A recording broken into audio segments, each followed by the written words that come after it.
आजची सकाळ जगासाठी दिलासादायक ठरली। गेल्या काही महिन्यांपासून जगाला युद्धाच्या उंबरठ्यावर उभं करणारा अमेरिका आणि इराणमधला संघर्ष अखेर थांबण्याच्या मार्गावर आहे। तर दोन्ही देशांनी शांतता कराराची घोषणा केली आहे आणि यामुळे शांततेचा नवीन अध्याय सुरू होण्याची आशा तरी निर्माण झाली आहे। काय आहे हा ऐतिहासिक करार आणि जगासाठी तो इतका महत्त्वाचा काय, पाहूया स्पेशल रिपोर्ट।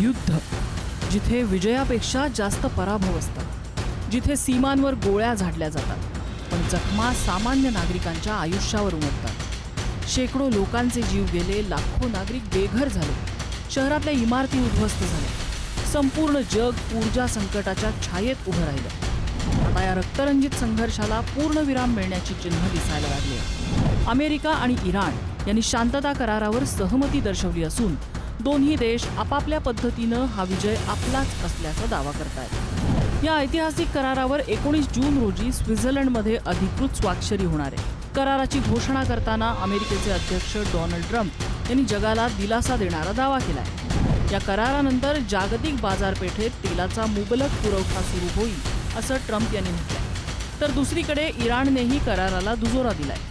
इराणच्या उपराष्ट्रमंत्र्यांनी कराराला अंतिम स्वरूप मिळाल्याचं सांगत हा इराणच्या सर्वोच्च लष्करी नेतृत्वाचा मोठा विजय असल्याचा दावा केलाय।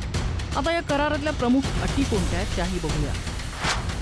लेबनॉनसह सर्व आघाड्यांवरील लष्करी कारवाया थांबवल्या जातील। इराणवरील अमेरिकेची नौदल नाकेबंदी 30 दिवसात हटवली जाईल। इराणमधून अमेरिकेचं सैन्य मागे घेतलं जाईल। इराणच्या अंतर्गत बाबींमध्ये अमेरिका हस्तक्षेप करणार नाही।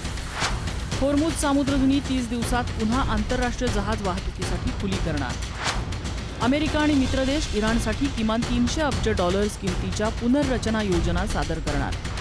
इराणच्या तेल आणि ऊर्जा क्षेत्रावरील निर्बंध हटवले जाणार। इराण अण्वस्त्र निर्मिती करणार नाही। अमेरिका पश्चिम आशियामध्ये सैन्य वाढ करणार नाही आणि नवीन निर्बंध सुद्धा लादणार नाही। या घोषणेनंतर जागतिक बाजारपेठांमध्ये तात्काळ सकारात्मकता आली आहे। ब्रेंट क्रूडच्या किमतीत जवळपास 4% घसरण झाली। ऊर्जा बाजारात स्थैर्य परत येण्याची आशा निर्माण झाली। शेअर बाजार वधारलाय आणि भारतात रुपयाही मजबूत झालाय।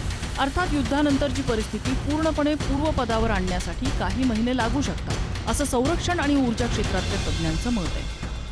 इस्रायलचे जे नॅशनल सिक्युरिटीचे मिनिस्टर आहेत त्यांनी असं सांगितलेलं आहे की आम्ही या कराराचा भाग नाही होत आणि त्यामुळे यातल्या करारातल्या ज्या अटी आहेत त्या आमच्यावर बांधील नाहीयेत।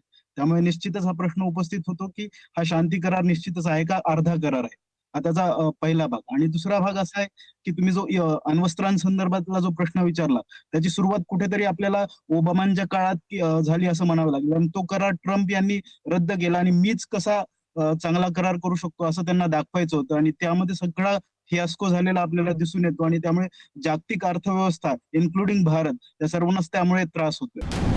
मात्र हा करार केवळ अमेरिका आणि इराण पुरता मर्यादित नाही। या यशामध्ये इस्रायलची भूमिका सुद्धा अत्यंत महत्त्वाची असणार आहे। कारण जर पुन्हा लेबनॉन किंवा इतर आघाड्यांवर संघर्ष पेटला तर इराणकडून होर्मुझ सामुद्रधुनी बंद करण्याचा निर्णय घेतला जाऊ शकतो आणि तसं झाल्यास जगभरातील तेल पुरवठा पुन्हा विस्कळीत होऊन पुन्हा ऊर्जा संकट उभं राहू शकतं। एकंदरीत पाहता हजारो लोकांचा जीव घेतल्यानंतर अमेरिका, इराण आणि इस्रायल एकत्र येत असले तरी हा शांतता करार तडीस जाण्यासाठी मोठा पल्ला अजूनही बाकी आहे। हा पल्ला शांततेत पार व्हावा अशीच आशा आहे। आता सगळ्यांच्याच नजरा या शांततेच्या नव्या अध्यायाकडे लागलेल्या आहेत। शिवाजी काळेसह ब्युरो रिपोर्ट, पुढारी न्यूज, दिल्ली।